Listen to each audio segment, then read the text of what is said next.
하나님 말씀 보겠습니다. 구약성경 사무엘상 17장 12절부터 40절까지 기록된 말씀.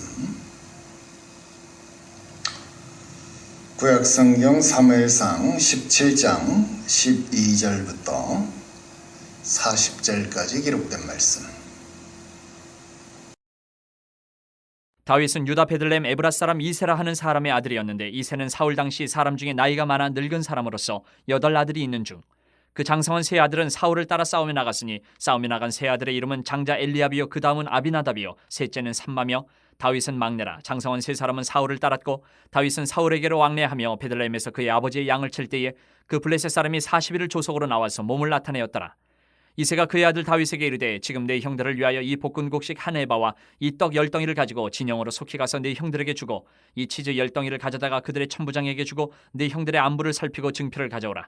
그때 사울과 그들과 이스라엘 모든 사람들은 엘라 골짜기에서 블레셋 사람들과 싸우는 중이더라. 다윗이 아침에 일찍 일어나서 양을 양 지키는 자에게 맡기고 이새가 명령한 대로 가지고 가서 진영에 이른즉 마침 군대가 전장에 나와서 싸우려고 고함치며 이스라엘과 블레셋 사람들이 전열을 벌이고 양군이 서로 대치하였더라. 다윗이 자기의 짐을 짐 지키는 자의 손에 맡기고 군대로 달려가서 형들에게 문안하고 그들과 함께 말할 때에 마침 블레셋 사람의 싸움 도두는 가드 사람 골리앗이라 하는 자가 그 전열에서 나와서 전과 같은 말을 하며 다윗이 들으니라.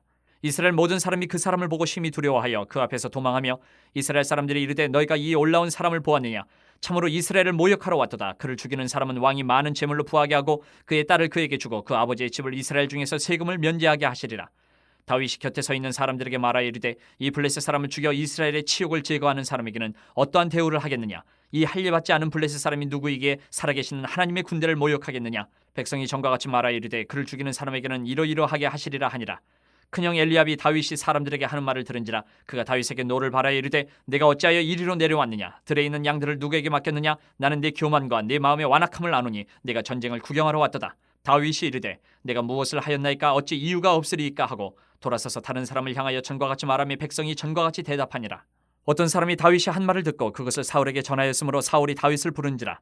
다윗이 사울에게 말하되 그로 말미암아 사람이 낙담하지 말 것이라. 주의 종이 가서 저 블레셋 사람과 싸우리다 하니 사울이 다윗에게 이르되 내가 가서 저 블레셋 사람과 싸울 수 없으리니 너는 소년이여 그는 어려서부터 용사임이니라. 다윗이 사울에게 말하되 주의 종이 아버지의 양을 지킬 때에 사자나 곰이 와서 양떼에서 새끼를 물어가면 내가 따라가서 그것을 치고 그 입에서 새끼를 건져내었고 그것이 일어나 나를 해하고자 하면 내가 그 수염을 잡고 그것을 쳐 죽였나이다. 주의 종이 사자와 곰도 쳤은즉 살아계시는 하나님의 군대를 모욕한 이 할례받지 않은 블레셋 사람이리이까 그가 그 짐승의 하나와 같이 되리이다. 또 다윗이 이르되 여호와께서 나를 사자의 발톱과 곰의 발톱에서 건져내셨은즉 나를 이 블레셋 사람의 손에서도 건져내시리이다. 사울이 다윗에게 이르되 가라. 여호와께서 너와 함께 계시기를 원하노라. 이에 사울이 자기 군복을 다윗에게 입히고 노투구를 그의 머리에 씌우고 또 그에게 갑옷을 입히매 다윗이 칼을 군복위에 차고는 익숙하지 못하므로 시험적으로 걸어보다가 사울에게 말하되 익숙하지 못하니 이것을 입고 가지 못하겠나이다 하고 곧 벗고 손에 막대기를 가지고 시내에서 매끄러운 돌 5을 골라서 자기 목자의 제구 곧 주머니에 넣고 손에 물매를 가지고 블레셋 사람에게로 나아가니라. 할렐루야. 오늘 계속해서 사무엘상 강의 50번째 시간이 되겠습니다. 오늘은 전장을 뒤집는 자, 이런 제목의 말씀을 드리려고 합니다. 여러분, 지난 시간에 우리는 골리앗의 조롱하는 소리가 의미하는 바가 무엇인지에 대해서 자세하게 분석을 해 보았습니다. 결국 그가 조롱하는 소리는 단순한 조롱이 아니었습니다. 하나님과 그가 행하신 일, 그리고 그 결과로서 우리의 지위에 대한 조롱이었기 때문에 우리가 비분간개하지 않을 수 없다. 비통하고 분개하고 슬픔을 강제하지 아니할 수 없다. 그래서 비분간개하지 않을 수 없는 일이다. 그런 이야기가 되겠지요. 이제 우리가 그 뒷이야기들을 더 자세하게 살펴보자 하는 것입니다. 오늘은 어떤 이야기가 나올까요? 좀 내용이 길기는 하지만 여러분들에게 끊이지 않고 4가지 큰 내용으로 4가지를 신속하게 말씀드리려고 합니다. 빨리 살펴볼게요. 첫 번째, 전장을 뒤집는 자, 다윗의 등장이 참 비범하게 나온다 하는 것입니다. 여러분 전장을 뒤집는 자 다윗의 등장이니까 여러분 그것이 보통으로 나오는 것이 아니라 정말 비범하게 나타납니다. 여러분 지난 시간에 위기 상황이니까 그 위기 상황을 희망 상황으로 바꿀 수 있는 인물, 그 인물이 필요하다 그런 이야기를 했지요. 그런 인물이 바로 다윗이다라는 것입니다. 그렇기 때문에 그런 인물에 초점이 맞춰지도록 사무엘서는요 아주 다양한 노력을 기울여 왔습니다. 우리가 우선 알고 있는 건 뭘까요? 앞에서도 사무엘에게 다윗의 이새의 집에 가서 이새의 아들들 중에 기름을 부어 가지고 왕을 세우라 그렇게 이야기를 합니다. 그런데 어떻게 했어요? 기름병이 아니라 뿔에다가 기름을 채우라. 그리고 그가 너에게 올 것이 아니라 네가 가라. 네가 가서 기름을 부어라. 여러분 굉장히 특별했잖아요. 특별해서 가서 기름을 부어라 했는데 여러분 그 아들들 중에서 여러분 제외되어져 있는 아들이 있었는데 그 맨 마지막에 제외되어져 있는 아들 그가 다시 합류할 때까지 나는 앉지도 먹지도 않겠다. 그리고 그 아들이 왔을 때에 비로소 그 아들에게 기름을 부을 수 있었다. 여러분 굉장히 주목도가 높아지는 일이었다 하는 것을 우리가 볼 수 있었습니다.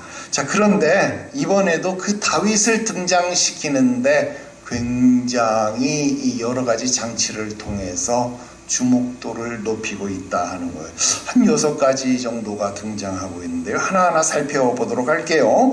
첫 번째는 족보를 동원하고 있다 하는 겁니다. 여러분 1절에서 12절에서 13절까지 내용을 보니까요. 다윗의 계보를 앞에서 나왔던 내용들을 다시 반복해 주고 있습니다. 여러분 한번 나왔던 내용인데 또다시 이것을 언급하고 있다 하는 거예요. 물론 충분한 족보를 언급하고 있는 것은 아닙니다. 뭐 누구의 손자, 누구의 현손, 누구의 손자, 뭐 누구의 아들, 뭐 누구 이렇게 해서 소개하고 있는 것은 아니지만 그럼에도 불구하고 여러분 다시 다윗의 계보에 대해서 이야기하고 있다. 여러분 이것만으로도 우리들에게 주는 효과는 충분하다. 왜? 여러분 우리는 이미 알고 있죠. 여러분 이처럼 족보가 나타난다, 계보가 나타난다. 여러분 이런 것이 주는 의미가 무엇입니까? 어떤 것의 시작, 어떤 것이 새롭게 출발한다라고 하는 것을 알려주는 역할을 한다 하는 겁니다. 그래서 마태복음에도 보면 계보가 나타나고 족보가 나타나죠. 누가복음에도 족보가 나타나죠. 그 족보는 새로운 일들이 시작된다라는 것을 우리에게 알려준다 하는 것입니다. 그래서 여기에 이와 같은 족보가 시작되고 있다. 계보가 나타나고 있다. 여러분 이제 사울을 대신할 실패한 이스라엘의 왕 사울을 대신할 새로운 왕이 등장할 것이다 라는 것을 우리들에게 알려주는 그런 역할을 하고 있다 하는 것 보게 된다 하는 것입니다. 자, 그 다음 두 번째로 16장에서 이미 다윗은 사울에게 소개가 됐어요. 그래서 그를 위해서 수금을 타는 자다, 또 그의 무기를 드는 자로 중용되었다 하는 거 우리가 이미 공부를 한 내용이잖아요. 자, 그런데 그런 무기를 드는 자였는데 지금은 전쟁 상황 아닙니까? 그런데 그 무기를 드는 자가 어떻게 됐어요? 지금 집에 갔대요. 무기를 드는 자면 당연히 사울 옆에서 무기를 들고 있어야지. 여러분 지금 무기를 드는 자가 전쟁 중인데 집에 가서 15절 말씀 보니까 집에 가서 아버지의 양을 치고 있었다. 여러분 이런 언급이 이해가 됩니까? 이해가 잘 안 되잖아요. 그런데 아버지의 집에 가서 양을 치고 있었다. 여러분 이런 언급이 조금은 이해가 잘 안 될 수 있다라고 하는 겁니다. 자, 그런데도 불구하고 여러분 이런 내용인데도 불구하고 15절에 보니까 다윗은 사울에게로 왕래하며 베들레헴에서 그의 아버지의 양을 칠 때다 이렇게 표현을 하고 있습니다. 여러분 사울의 병이 정신병, 조현병이라고 생각을 했을 때 여러분 정신이 오락가락했으니까 낫기도 했고 또 심해지기도 했고 그랬을 거 아닙니까? 그러면 나았을 때는 야 너 집에 가 뭐 그랬을 수 있겠죠. 또 심해지면 야 너 다시 와 뭐 이랬을 수 있겠죠. 그러니까 왕래했다 뭐 이런 이야기가 될 수 있었겠다라는 겁니다. 그리고 다윗이 사울의 무기를 드는 자가 되었다. 이것도 후대에 그러니까 그가 좀 컸을 때에 무기를 드는 자가 되었는지 아니면 어렸을 때 소년이었을 때 무기를 드는 자가 되었는지 그것은 분명한 내용이 잘 아니다. 우리가 잘 구분할 수 없다라는 것이죠. 그러니까 지금 그러한 내용들을 우리가 따질 계제는 아니다라는 겁니다. 그래서 이게 앞의 상황과 맞지 않은 것이다. 그러니까 이게 뭐 편집된 문서가 아니냐. 여러분 이런 내용으로 우리가 따질 것은 아니다. 이런 것 정도 우리가 참고하고 넘어갈 수 있겠습니다. 그 다음 세 번째 14절에도 보니까 다윗은 막내였다. 그 형들 3남까지는 세 번째 아들까지는 장성한 자여서 사울을 따라서 전장에 나갔다. 이런 표현이 나와요. 자, 여러분 이 표현이 주는 의미가 무엇입니까? 여러분 소년이었는데 미성년자였는데 지금 골리앗하고 싸우는 것 아닙니까? 그러니까 여러분 미성년자였는데 소년이었는데 가서 골리앗하고 싸워서 이겼으니까 여러분 오늘의 승리는 어떤 승리인 거예요? 더 엄청난 승리가 되는 거잖아요. 그러니까 지금 전장을 뒤집는 자 다윗의 등장은요 더 극적인 효과가 넘쳐나게 되었다라는 겁니다. 우리가 배운 민수기서의 기준으로 보면 전장에 나갈 만한 자는 어떤 자입니까? 만 13세 이상 또는 만 20세 이상 이런 기준이 적용이 되죠. 그렇다고 한다면 만 13세 이상이거나 만 20세 이상이거나 여러분 이 정도의 군인으로서의 전장에 나가서 싸울 만한 기준이 되어진다라고 하는 것을 우리가 생각해 본다면 지금 다윗은 굉장히 어린 나이였다. 미성년의 나이였다라는 것을 우리가 가늠해 볼 수 있겠죠. 그렇다고 한다면 지금 골리앗과의 싸움에서 승리, 그것은 정말로 혁혁한 공로가 된다. 정말 전장을 뒤집는 자가 된다라는 것을 알 수 있습니다. 자, 그 다음 네 번째, 골리앗이 지금 어떻게 하고 있다고요? 16절 말씀해 보니까 골리앗이 40일째 조석으로 나와서 그 몸을 드러내고 있다, 나타내고 있다 그랬어요. 그런데 뭐 신약성경에 보면 예수님께서 40일 동안 금식했다 뭐 이런 표현이 나오고 하니까 우리가 40일 하면 뭐 좀 좋은 의미도 되어지고 우리가 금식하는 그런 의미도 되고 할 수 있지요. 그런데 구약에서 40일은 어떤 의미입니까? 심판의 의미지요. 노아가 홍수를 만났는데 홍수가 40주 40야 그러니까 40일 동안 주구장창 비가 내렸다 그 말 아닙니까? 또 이스라엘이 광야에서 정탐꾼을 보냈는데요. 그들이 와서 불평의 보고를 했을 때 여러분 그들이 40일을 울었다. 40일을 하나님을 향하여 원망하고 울었다. 그래서 그들이 울었던 그 40일을 하루가 1년이 되게 하나님이 형벌을 내리셨다. 그래서 그들이 40년 동안 광야를 헤매이게 되었다라는 것을 생각해 본다면 이 40일이라고 하는 숫자 그것은 곧 심판의 숫자가 되어질 것이다 라는 겁니다. 자, 그런데 이 40일 동안 골리앗이 지금 이스라엘을 조롱하고 있다. 여러분 이게 어떤 상황일까요? 굉장히 고달프고 괴로운 상황 아닐까요? 그러니까 지금 심판의 괴로운 상황일 것입니다. 그리고 지금 그 거구, 그 몸을 나타내었다. 그 거대한 자이언트, 거인의 몸을 드러내고 있다. 그 거대한 몸으로 위협을 지속하고 있다라는 겁니다. 마치 광야에서 네피림 후손들을 본 이스라엘의 10명의 정탐꾼들이 뭐라고 말했습니까? 우리가 우리 스스로를 보았을 때 우리는 마치 메뚜기 같았다. 여러분 지금 그런 느낌을 받고 있지 않을까요? 여러분 이스라엘 백성들이 자기 스스로를 보았을 때 메뚜기 같음을 느끼는 그런 초라함을 느끼고 있다 하는 것입니다. 자, 다섯 번째, 계속 전장을 뒤집는 다윗의 등장을 어떻게 그리고 있습니까? 자, 이런 상황, 이런 심판의 상황에 다윗은 어떤 모습으로 등장하고 있어요? 비록 아버지의 심부름이기는 하지만 지금 다윗의 등장은요, 곡식을 가지고 오는 자로 그려지고 있다 하는 것입니다. 그렇습니다. 비록 그 형제들에게 가지고 오는 것이지만 이스라엘에게 곡식, 양식을 가지고 오는 자, 떡을 가지고 오는 자, 우유를 가지고, 치즈를 가지고 오는 자, 이 치즈는 마른 우유거든요. 마른 우유를 가지고 오는 자로 그려지는 것. 누구? 아버지의 보내심으로. 마치 메시아가 우리에게 오심처럼 하늘로서 내려지는 생명 양식을 들고 우리에게 오시는 자와 같이 그려지고 있다라는 것입니다.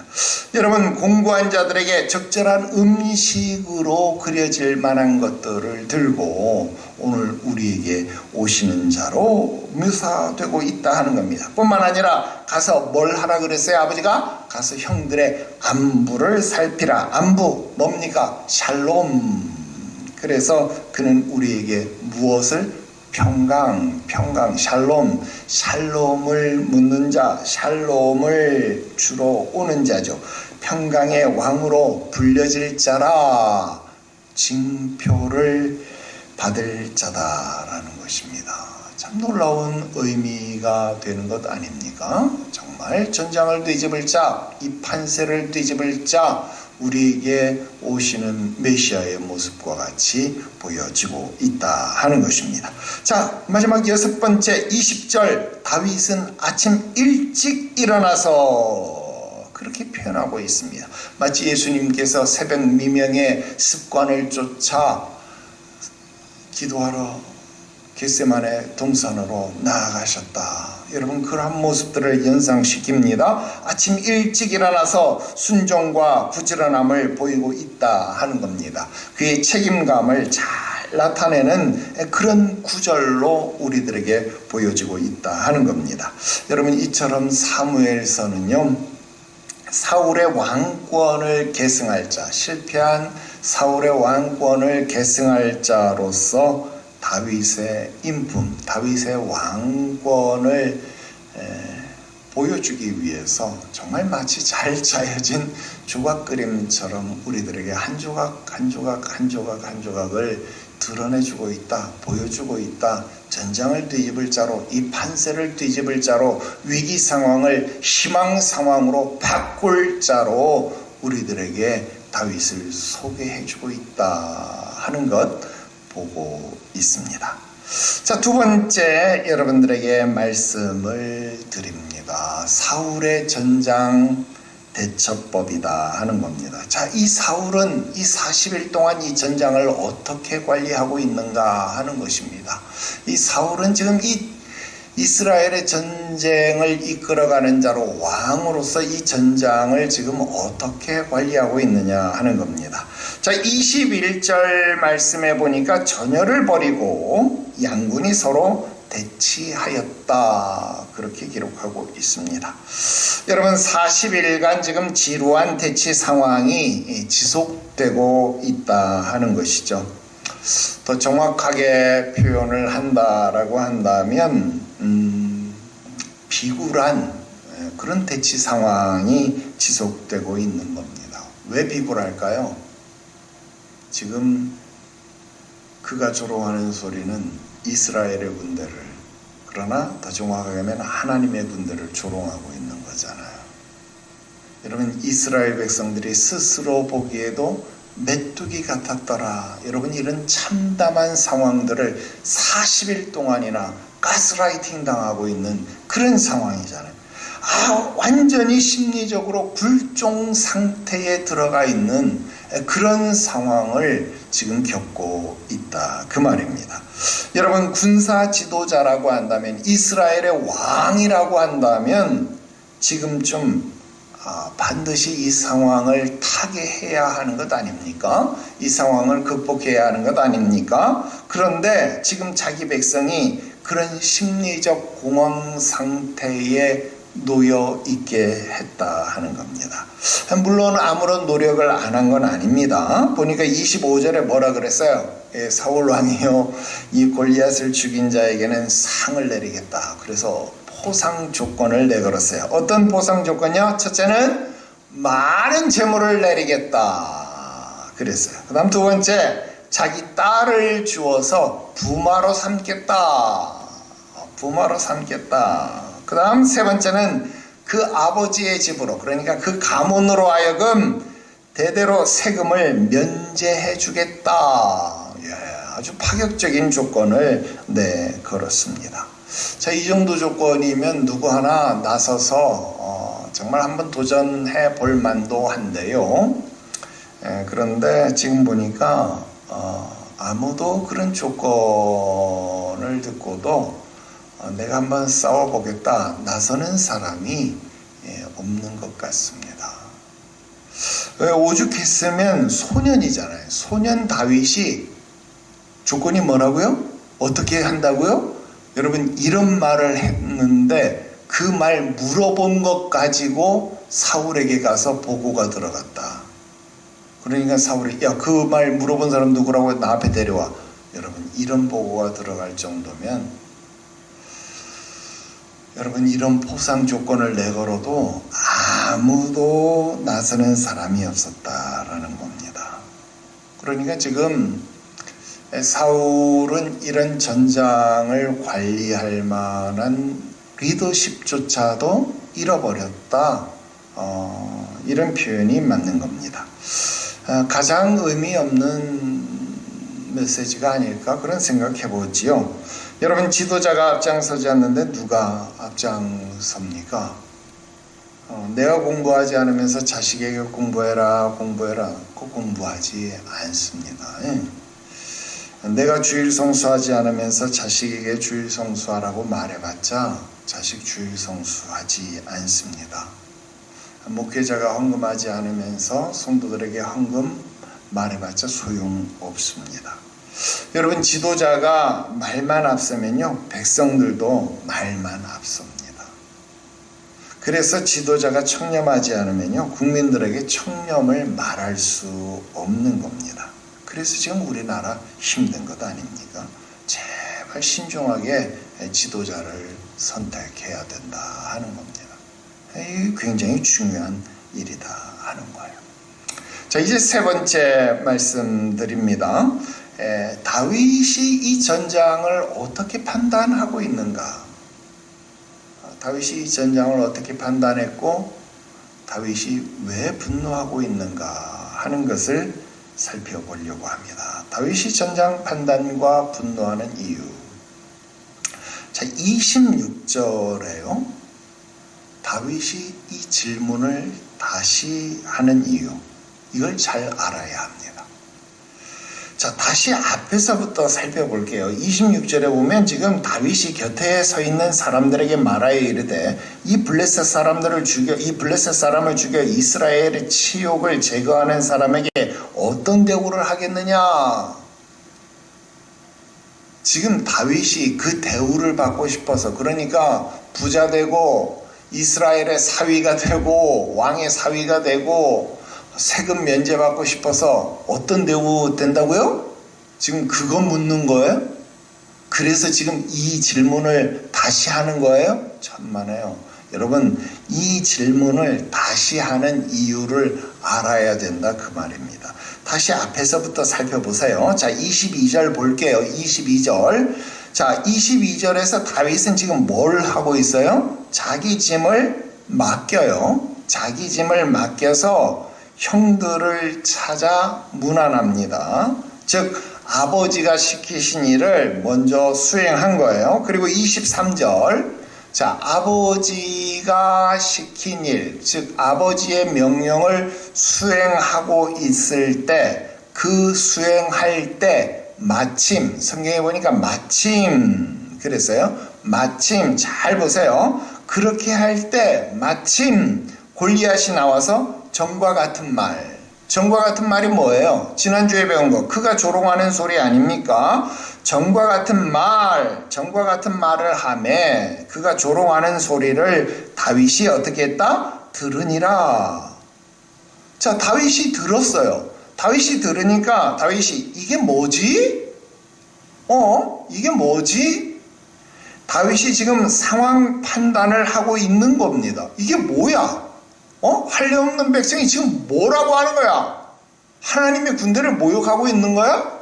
지금 전장 상황을 판단하고 있는 거예요. 자, 그러는 와중에 24절에 보니까 사람들이 그 앞에서, 누구 앞에서? 골리앗 앞에서 도망하고 있는 거예요. 에? 사람들이 도망치면서 하는 말이 뭐예요? 25절. 사울이 내민 조건, 사울이 내건 조건들을 말하는 거예요. 야, 사울이 저 골리앗만 죽이면 이렇게 해준다 그러는데 너무 무서워서 우린 감히 못 싸우겠어. 저 조건 아까운데 어떡하지? 막 그러면서도 지금 도망가는 거예요. 내민 조건은 혹 할 수 있는 조건인데 아무도 그 앞에서 싸우려고 하는 용기조차 없다 그 말입니다. 자, 그리고 지금 26절입니다. 자, 다윗이 지금 기가 차서 묻는 거예요. 너무 기가 차서 묻는 겁니다. 뭐라고요? 저 할례 없는 자를 죽이면 어떤 대우를 받는다고요? 지금 이런 질문을 하는 거예요. 왜냐하면 지금 저런 대우를 받고 안 받고를 떠나서 지금 이런 소리를 들으면 어떻게 해야 되는 거예요? 저런 대우를 받고 안 받고를 떠나서 여러분 이런 소리를 들으면 막 비분관계를 해가지고 여러분 왕이 그런 조건을 내세우든 안 걸든 그냥 누구든지 나서서 가서 싸워야 될 거 아닙니까? 그런데 아무도 싸우지 않는다는 것 자체에 지금 더 화가 나는 거예요. 자, 그래서 뭐라고요? 어떻게 한다고요? 지금 다윗이 그렇게 물었어요. 그랬더니 27절에 어떻게 한다고요? 다시 이러한다라고 확인해 주는 겁니다. 자, 이렇게 다시 확인해 주니까 옆에서 큰 형이 엘리압이 보고 뭐라고 그러는 거예요? 야, 이놈 자식, 다윗 저것이 지금 제가 속으로 그런 생각하는 거 아닌가? 기름 부음 받고 그러더니 저게 빨리 왕이 되고 싶어가지고 저 이스라엘 사울 왕의 부마가 되고 싶어가지고 저거 아주 지금 난리구나. 그래서 지금 다윗에게 노를 바라는 겁니다. 너 어찌 여기 왔냐? 너 양들은 어떻게 하고 여기 왔어? 야, 네가 아주 교만이 하늘을 찌르는구나. 네가 완악해가지고 너 지금 전쟁 구경하러 왔냐? 여러분, 이렇게 화를 내는 겁니다. 동생을 염려하고 위하는 마음으로 그럴 수 있다고 칩시다. 또 그렇게 생각도 듭니다. 너는 지금 아직 어리고, 왜? 미성년이잖아요.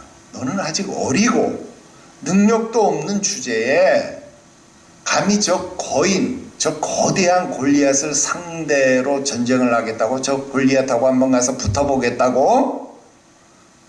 너 교만이 하늘을 찌르는구나. 여러분, 형이니까 위에서 당연히 그렇게 말할 수 있죠. 그렇게 생각할 수 있죠. 거기까지 충분히 이해를 합니다. 그 분노하는 것 이해할 수 있습니다.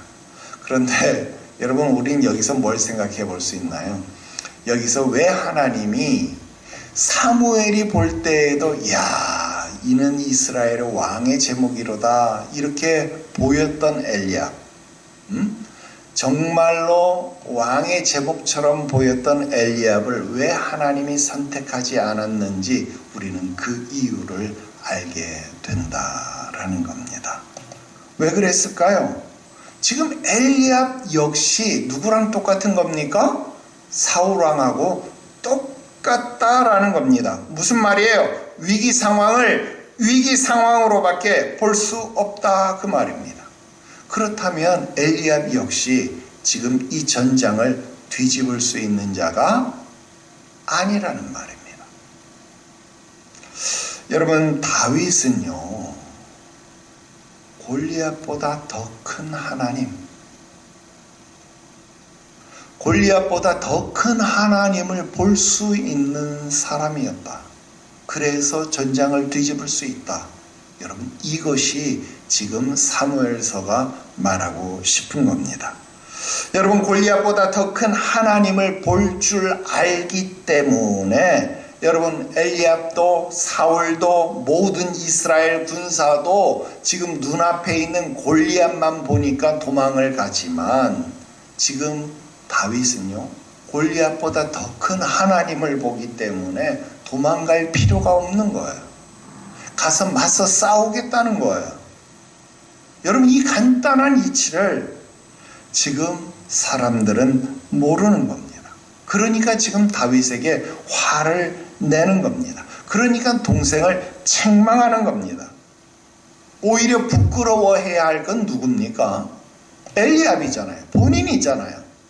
자기가 눈 어두워서 못 보는 것은 탓하지 못하고 동생을 책망하고 있는 것, 자기를 부끄러워해야죠.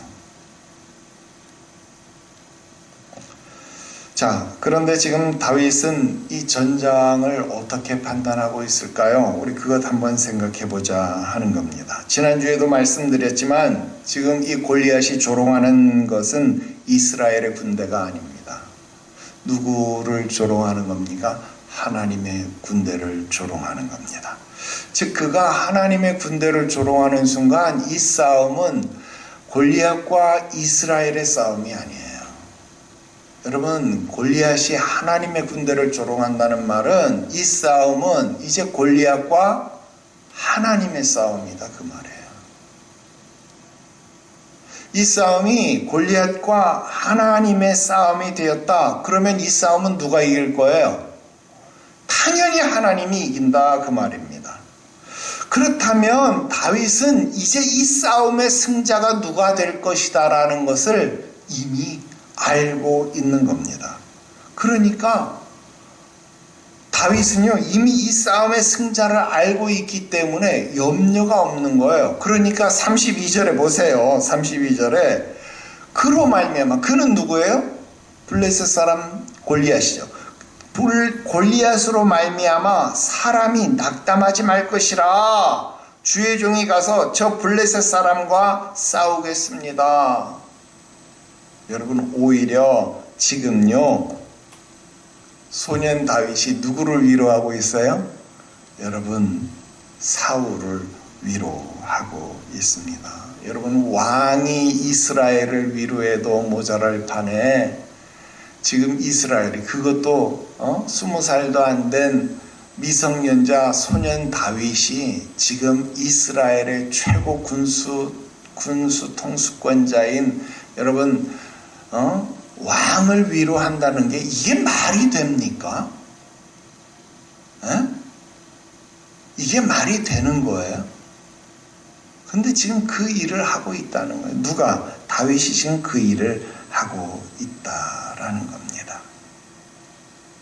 나중에 골리앗을 향해 가면서도 이 판단, 이 확신이 흔들리지 않습니다. 47절 말씀 보면요, 전쟁은 여호와께 속한 것인즉 그가 너희를 우리 손에 넘기시리라. 여러분, 이미 승자와 패자가 분명히 정해져 있는 싸움에서 뭘 더 고민하겠습니까? 여러분, 잠시 악인이 득세하는 것처럼 보이지만 결코 영원하지 않다는 것을 알아야 합니다. 여러분, 주님 예수께서 이 땅 위에 내려오셔서요, 십자가를 지시기 위해서, 죽기 위해서 내려오셨어요. 그래서 십자가를 지실 때 여러분, 사단은 기세등등하지 않았겠어요? 무덤 속에 내려가서 동굴의 문이 닫혔을 때 사단은 승리했다라고 생각하지 않았겠습니까? 그러나 무덤 문이 열리고 여러분, 주님 예수께서 사망의 권세를 깨뜨리셨을 때에 여러분, 어떻게 되었습니까? 그것이야말로 진정한 승리이다 하는 것, 여러분 기억하시기를 주 예수의 이름으로 축원합니다. 그래서 믿음의 선택은 중요한 겁니다. 엘리야를 보십시오. 바알 선지자 400, 아세라 선지자 450명, 총 850대 1의 싸움에서도 굴하지 않습니다. 왜? 하나님이 살아계신 참 하나님이심을 알기 때문에 그렇습니다. 모세를 보십시오. 바로 앞에 나아갔을 때에 전혀 주눅들지 않습니다. 왜? 살아계신 하나님을 경험했기 때문에 그렇습니다. 여러분, 누가 진짜 하나님이신지를 아는 사람은 어떤 상황 속에서도 굴하지 않는다, 이 말입니다. 오늘 살아계신 하나님을 귀로만 듣지 말고 눈으로 인격적으로 만나고 경험하시기를 주 예수의 이름으로 축원합니다. 작은 믿음이 되지 마십시오. 큰 믿음이 되셔야 합니다. 마지막 네 번째 말씀 드립니다. 사울이 의지하는 것과 다윗의 의지하는 것의 차이입니다. 여러분, 비분강개하는 다윗의 소식은요, 이윽고 사울에게도 전달되었습니다. 여러분, 왕이 백성을 위로해도 아쉬울 판이다 그랬잖아요. 그런데 미성년 소년 다윗이 왕을 위로했어요. 다윗이 사울에게 말하되 그로 말미암아 사람이 낙담하지 말 것이라 주의 종이 가서 저 블레셋 사람과 싸울 것입니다. 여러분, 참 기가 막히다, 그죠? 사울은 부끄러웠는지 그래서 만류합니다. 야, 너는 소년이니까 안 된다, 참으라, 그렇게 말합니다. 그러니까 다윗은요, 자신이 가서 싸워야만 하는 이유, 근거를 말합니다. 뭐라고요? 나는 싸움에, 전투에 경험이 없습니다. 그렇지만 나는 나보다 강한 것과 싸워서 이겨본 경험이 있다는 겁니다. 그러면서 아주 놀라운 고백을 말합니다. 36절 보세요. 36절, 주의 종이 사자와 곰도 쳤은즉 살아계시는 하나님의 군대를 모욕한 이 할례받지 않은 블레셋 사람이가 그가 그 짐승의 하나와 같이 될 것입니다. 여러분, 이거 엄청난 고백입니다.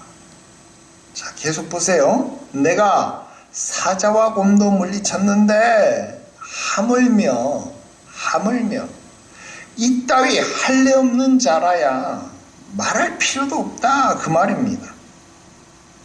여러분, 지금 다윗의 시각에는요, 이 이방인이, 이 할례 없는 자가 저 사자와 곰보다도 못한 자다, 그런 말입니다. 여러분, 객관적인 내용으로 보면 다윗이 틀렸죠. 삼손 같은 자 사자나 곰 찢어 죽일 수 있죠. 그런데 지금 다윗은요, 그런 힘의 논리를 말하자는 것이 아닙니다. 여러분, 이 말은요, 굉장히 중요한 의미를 담고 있습니다. 잘 들으십시오. 다윗은요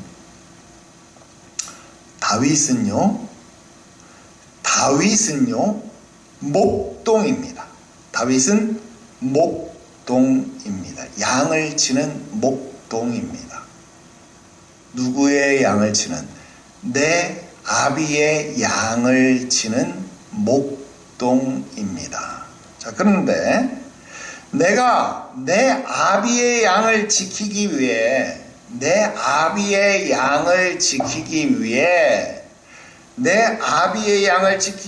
양을 물어가려고 하는 사자와 곰을 가만히 두지 않았다는 겁니다. 내가 내 아비의 양을 물어가려고 하는 사자와 곰도 쳐서 죽였다, 그 말입니다. 그런데 지금 나는 목동인데 하나님의 양, 하나님 아버지의 양인 누구? 이스라엘의 군대를, 하나님의 군대, 하나님의 양들인 이들을 모욕하는 저 할례 없는 자 역시 내가 쳐서 죽여야 한다는 겁니다. 여러분 엄청나지 않습니까? 더군다나 잘 들으세요. 사자와 곰을 죽이게 한 것도 내가 아니다라는 거예요. 여호와가 사자와 곰의 이빨과 발톱에서 나를 살게 하신 분이 누구라는 거예요? 하나님이시다라는 거예요. 그 양을 지키시고 사자와 곰의 발톱에서 나를 살게 하신 분이 여호와 하나님이시라면 지금 저 할례 없는 자, 무도한 자에게서 하나님의 양인 이 군대와 나 역시도 살게 하실 분이 누구라는 거예요? 하나님이시라는 거예요. 여러분 이 고백을 하는 겁니다. 누가? 여러분 이 미성년자 소년 다윗이 이 고백을 하는 거예요.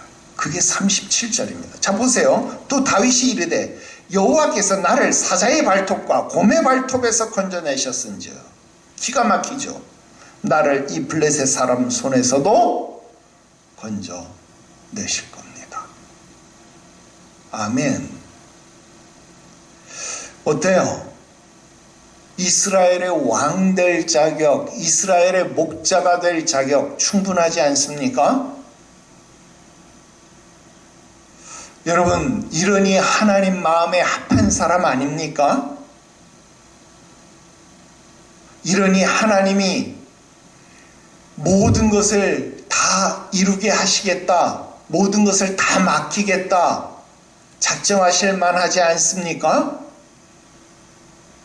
여러분, 다윗이 의지하는 것이 바로 이것입니다. 하나님입니다. 네가 조롱하는, 네가 모욕하는 만군의 여호와의 이름을 의지한다 이것입니다. 자, 이런 엄청난 고백을 듣고 사울도 어쩔 수 없어서 이 소년을 내보내기로 결정합니다. 자, 그래서 사울은 다윗에게 자기가 의지하던 것을 내어줍니다. 뭘 내어줬을까요? 38절에 보니까 군복도 내어주고 투구도 내어주고 갑옷도 내어줍니다. 그런데 다윗은요, 사울이 의지하던 것이 익숙하지 않은 거예요. 이것이 익숙하지 않아서 그것을 벗어 던집니다. 그리고 자기에게 익숙한 것, 무엇? 목동의 도구를 들고 나아갑니다. 오늘은 여기까지입니다. 기도 드리겠습니다. 거룩하신 하나님 아버지, 은혜와 사랑을 감사합니다.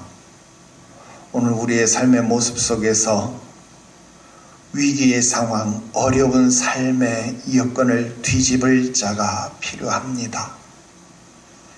내 힘과 내 능력으로 되어지지 않음을 깨달을 지혜를, 은혜를 주시옵소서.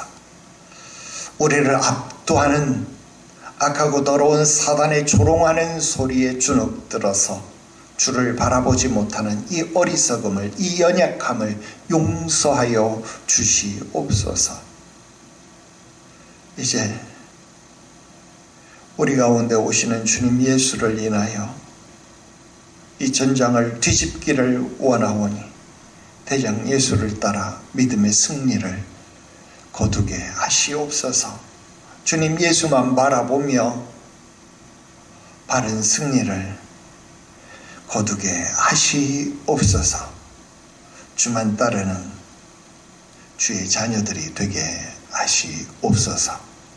거룩하신 구주 예수님의 이름으로 기도드리옵나이다. 아멘.